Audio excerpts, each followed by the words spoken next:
कल हमने 28वां काव्य लिया था, उसका पुनः उच्चारण कर लेते हैं।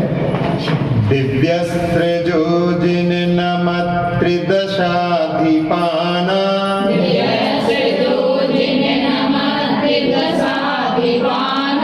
मुत्सृज्यरत्नरचितानपि मौलिबन्धान्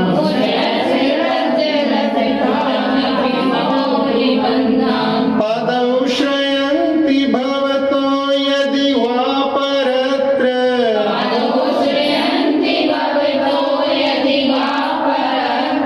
तत्सङ्गमे सुमनसो न रमन्त एव।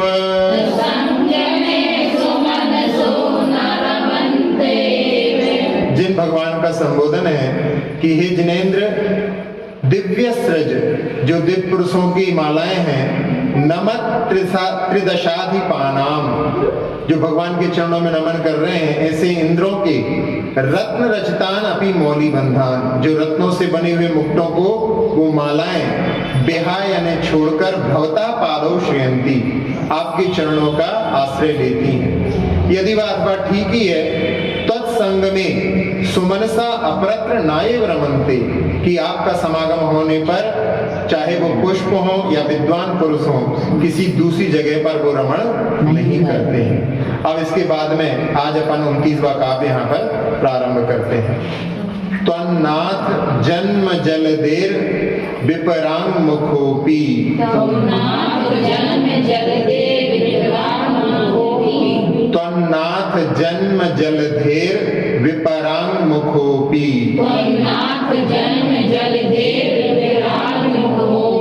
यत्तार यस यसुमतो निज पृष्ठ लग्नान यत्तार यस यसुमतो निज पृष्ठ लग्नान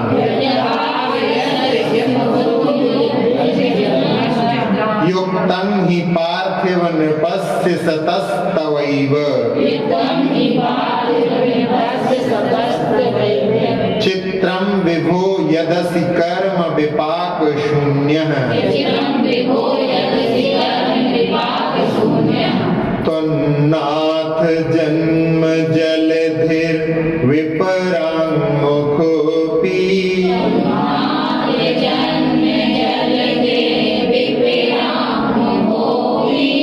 यत्तार यस यसुमतो निज पृष्ठ लग्नान यत्तार यस यसुमतो निज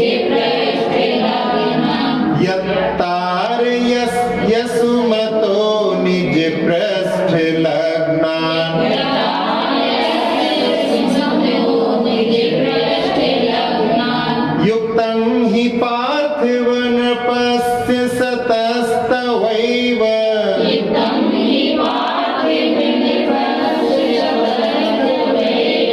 चित्रं विभो यदसि कर्म विपाक शून्यः।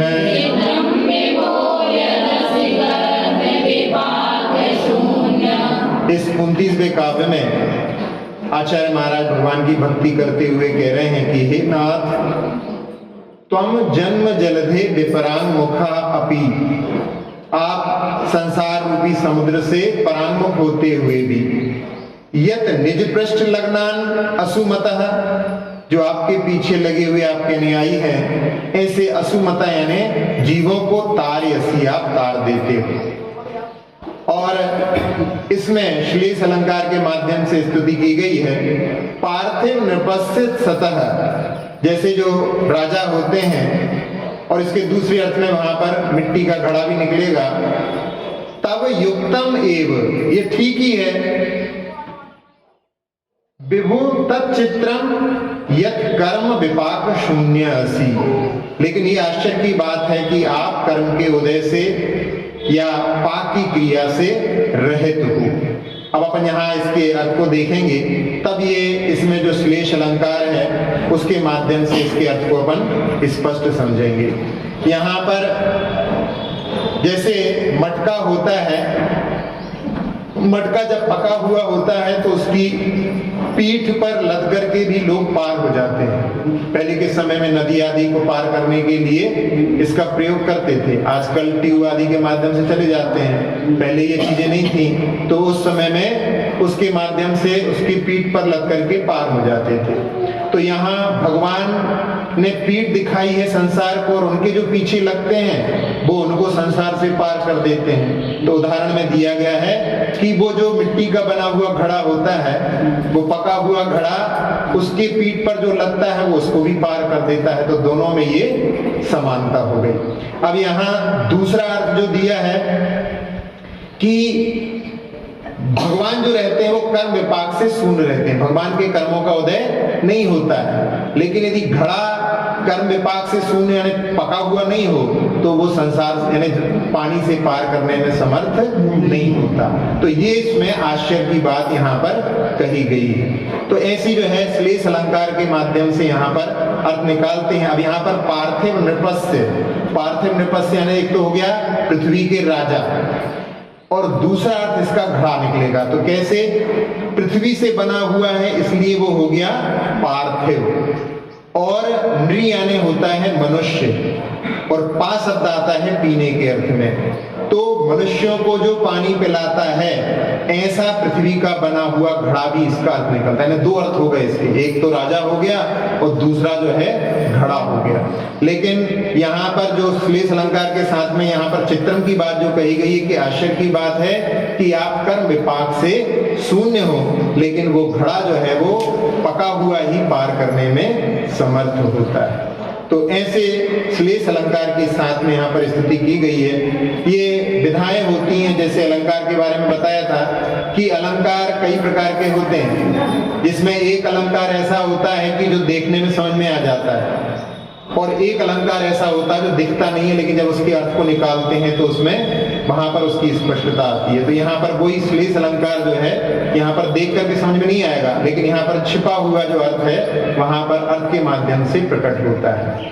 एक राजा वन में गया, उसकी 3 रानियां साथ में थी, और तीनों ने कुछ वहां पर मांग रखी उनके सामने, और उसने केवल एक उत्तर देकर के तीनों को वहां पर संतुष्ट कर दिया। एक ने कहा था कि हमें पानी पीना है, दूसरी ने कहा कि आप हमें गीत सुनाओ, और तीसरी ने कहा कि आप आम तोड़ करके दो। तीनों के लिए उस राजा ने केवल एक उत्तर में, एक वाक्य में उत्तर दे दिया, सर नास्ति। सर नास्ति में अब यहाँ पर कि सरोवर नहीं है इसलिए पानी कैसे पिलाएं। दूसरा, सर का साथ में जो है स्वर भी जैसा अर्थ निकलता है, तो वो स्वर नहीं है, तो अभी जो है गला ठीक नहीं है तो गीत कैसे सुनाए। और तीसरा, सर यानी होता है धनुष, तो धनुष बाण नहीं है, सर का जैसे तीर होता है, तो वो शर नहीं है, सर और शर में वहां पर अभेद रहता है, तो आम भी तोड़ करके कैसे थे। तो इस प्रकार से एक वाक्य के माध्यम से ही वहां पर श्लेष के माध्यम से उन्होंने तीनों को संतुष्ट कर दिया। इसी प्रकार से जब बंगाल में चुनाव चल रहे थे उस समय में पीएम मोदी ने एक दिन कहा था कि दीदी हार स्वीकार करो, जनता फैसला कर चुकी है। अब उन्होंने पहले कह दिया था, अब वो वहां पर वो दीदी जीत गई तो वहां पर कहा हार स्वीकार करिए, मतलब अब यहाँ पर आपको जीत का हार हो गया। और यदि हार जाती तो भी कहते कि देखो हमने कहा था हार स्वीकार करो। तो इस प्रकार से ऐसे वाक्यों को बोल करके जिसमें कि दोनों प्रकार के अर्थ निकलते हैं, ये इस श्लेष अलंकार के माध्यम से अपन समझ सकते हैं। अब यहाँ पर एक जो दिया है असुमतः शब्द, उसकी भी व्याख्या अपन देखें। आप लोग बोलते हैं प्रासुक, प्रासुक क्या होता है? असु का अर्थ होता है प्राणी, तो प्रगतः अस्वः यस्मात् सः प्रासुकः, जिसमें से जीव निकल जाते हैं वो प्रासुक कहलाता है। तो असु शब्द जो होता है, असुमत इसमें दिए ना, असुमत शब्द, तो असुमत का अर्थ होता है कि जो जीव हैं, यानी जो प्राण से जीते हैं वो जीव कहलाते हैं। वो आपके जो पीछे लगे हुए हैं, भगवान के पीछे लगे हुए हैं, ऐसे जीवों को भगवान पार कर देते हैं। और यहाँ पर एक बात कही थी कि भगवान कर्म विपाक से शून्य है। आप लोग पूजा में पढ़ते हैं कर्मन की नहीं चौकर्म की 63 प्रकृति नाश। तो कई बार लोग कहते हैं कि वो कर्म की नहीं 8 कर्म होते हैं, यहाँ पे तो चौकर्म कैसे होगा?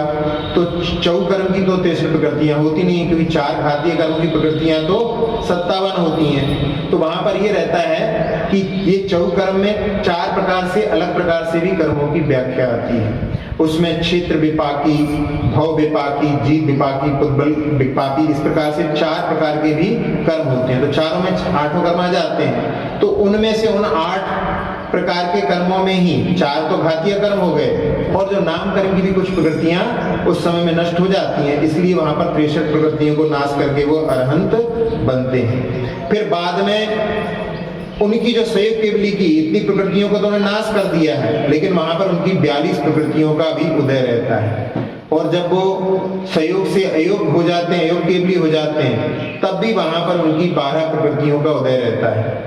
उसमें वेदनी है, आयु है, गोत्र है, 3 तो है ही, साथ में नाम कर्म की वहां पर त्रस, बादर, पर्याप्त, सुभग, यश, कीर्ति, आदि, तीर्थंकर, मनुष्यगति, पंचेंद्री जाति, इतनी प्रकृतियों का उदय रहता है। वहां अयोग केवली में बंध तो नहीं होता, क्योंकि वहां पर बंध का अभाव हो चुका है, लेकिन संयोग केवली में भी वहां पर भी एक एक समय में साता वेदनी कर्म का आश्रय होता है, लेकिन वो ईर्यपथ आश्रय होता है, आता है और चला जाता है, बंध को प्राप्त नहीं होता। लेकिन कर्म विपाक से शून्य तो देखा जाए, कर्म के फल से शून्य तो सिद्ध भगवान होते हैं। तो वो उस अवस्था को प्राप्त करने के लिए यहाँ पर कहा गया है, सिद्ध अवस्था के लिए, कि भगवान आप तो कर्म विपाक से शून्य हो, लेकिन वो मटका यदि पका हुआ नहीं हो तो वो संसार से पार करने में समर्थ नहीं होता। तो ये इस प्रकार से जहां पर स्तुति की जाती है वो श्लेष अलंकार के माध्यम से की जाती है।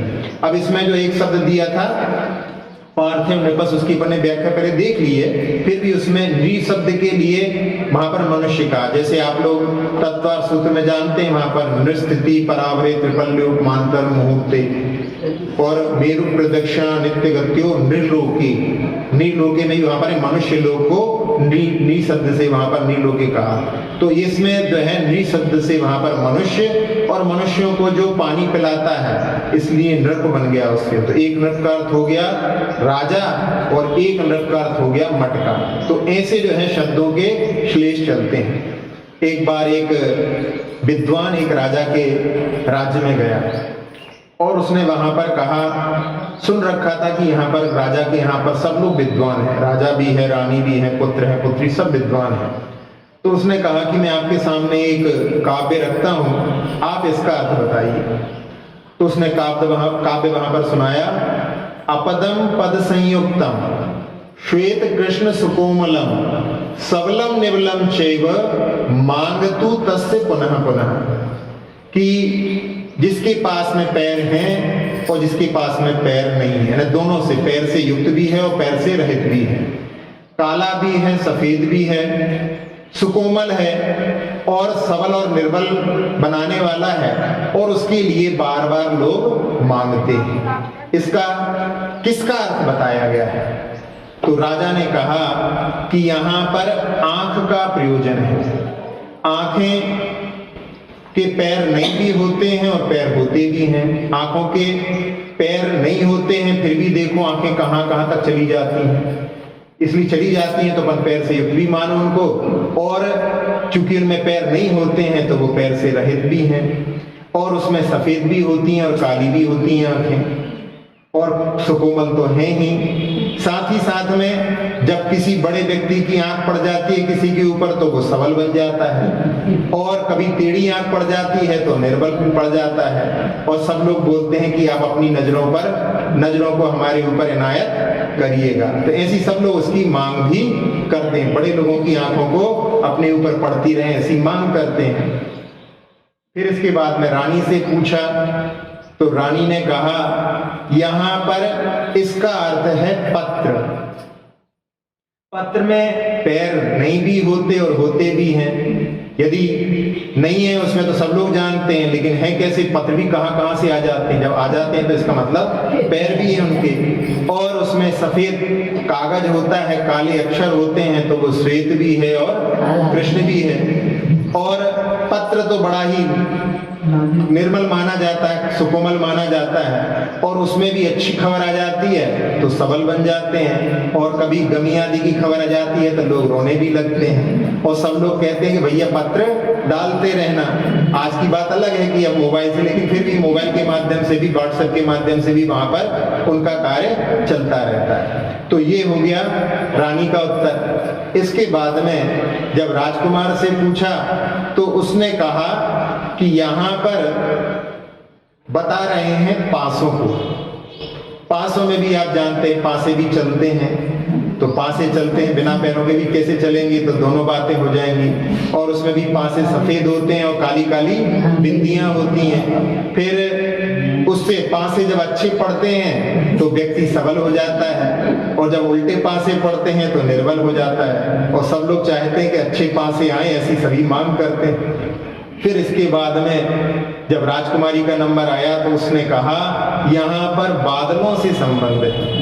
बादलों के पास भी पैर नहीं होते, लेकिन बादल भी कहाँ कहाँ से आ जाते हैं। मानसून देखो वहां समुद्र से उठता है और कहाँ पूरे भारत में बल्कि और राष्ट्रों में भी फैल जाता है। तो वो भी पैर से संयुक्त है और पैर से रहित है। और बादल भी सफेद और काले दोनों होते हैं। अभी तो काले काले बादल यहाँ पर छा रहे हैं और खूब बरसा रहे हैं। वैसे जो है जब सफेद बादल हो जाते हैं, जब शरद ऋतु आती है तो उस समय में बिल्कुल खाली पानी से रहित सफेद सफेद बादल हो जाते हैं। तो काले भी होते हैं और सफेद भी होते हैं, और वो भी सबल और निर्बल बना देते हैं। जब अच्छी बारिश होती है तो किसान सबल हो जाता है, और जब अतिवृष्टि होती है, अनावृष्टि होती है तो वो निर्बल हो जाता है, और सब लोग उसकी मांग पुनः पुनः करते हैं। आप लोग भी कहते हैं कि हो गए वर्षा समय पे। इस प्रकार से आप भी रोज प्रतिदिन भगवान के सामने पूरे संसार में सबकी मंगल की कामना भी करते हैं। तो ऐसे जो है चार अर्थों में एक ही पद का वहां पर जो है एक ही काव्य का इस प्रकार से श्लेष अलंकार के माध्यम से अलग अलग अर्थ निकाला गया। तो ऐसी जो छटा होती है अलंकार की, वो छटा यहाँ पर श्लेष अलंकार के माध्यम से अपन ने समझी।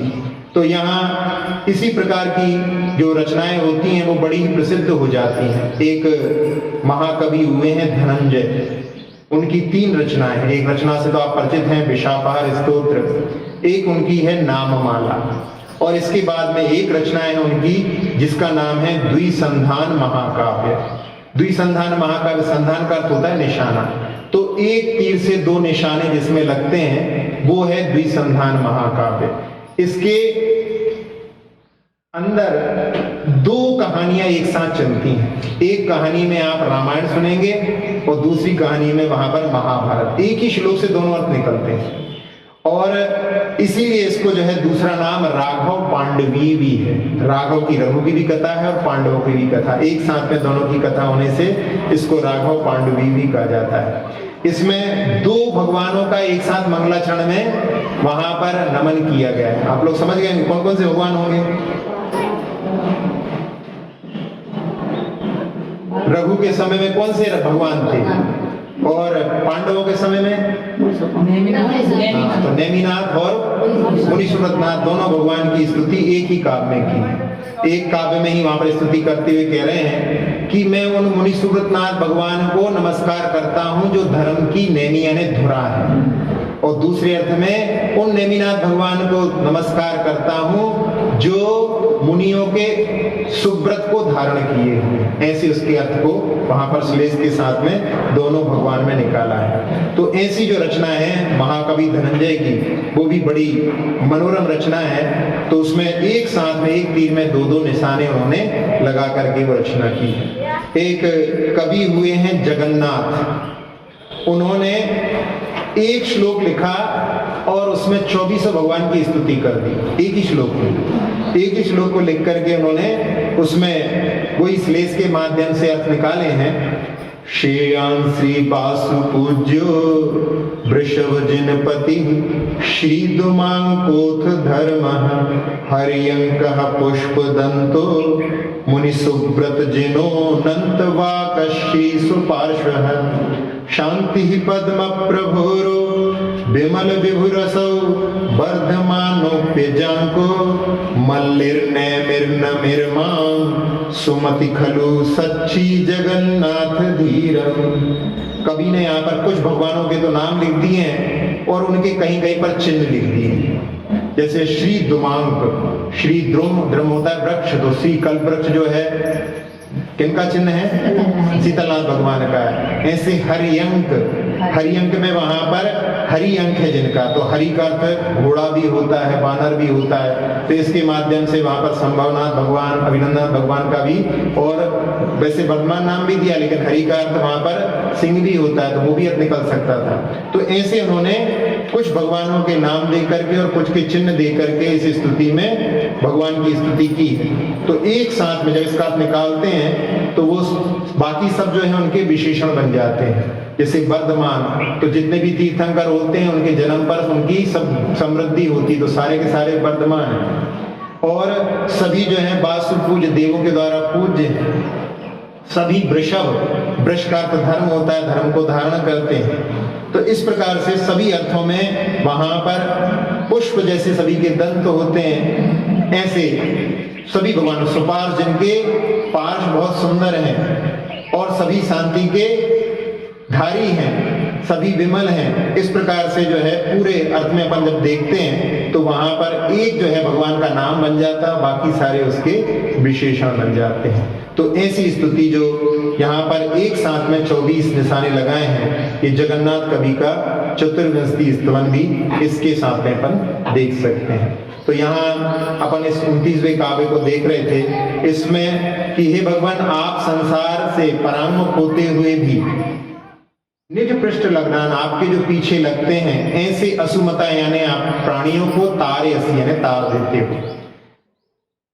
पार्थिव नृपस्य सतः यानी जो राजा होते हैं या दूसरे अर्थ में मिट्टी के घड़े होते हैं, तब उत्तम एव यानी ये ठीक ही है, आपकी दृष्टि से यह उचित ही है। परंतु विभो तच्चित्रम यत कर्म विपाक शून्य असि, वो कर्म के विपाक से आप शून्य हैं, लेकिन वो घड़ा जो होता है वो पाक क्रिया से रहित नहीं होता, यानी पाक क्रिया से सहित होता है, तभी वो पार करने में समर्थ होता है, लेकिन आप कर्म के विपाक से रहित हैं। ऐसे यहाँ पर श्लेष अलंकार के साथ में ये स्तुति की गई। स्तोत्र ये निराला, सब दुख को हरने वाला, कल्याण का है मंदिर, प्रभु गुण की है ये माला, स्तोत्र ये निराला, भव सिंधु से विमुख जिन, पीछे लगे मनुज गण, को तार देते भव से, विस्मय का बनता कारण, हो विपाक कर्म शून्य, नृप पार्थिव निराला, कल्याण का है मंदिर, प्रभु गुण की है ये माला, स्तोत्र ये निराला। पुनः इसका एक बार पाठ कर लेते हैं। त्वन्नाथ जन्म जलधिर विपरांगमुखोऽपि,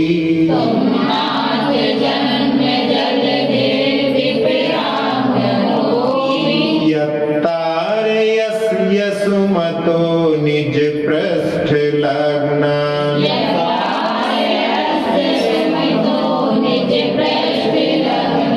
युक्तं हि पार्थिव नृपस्य सतस्तवैव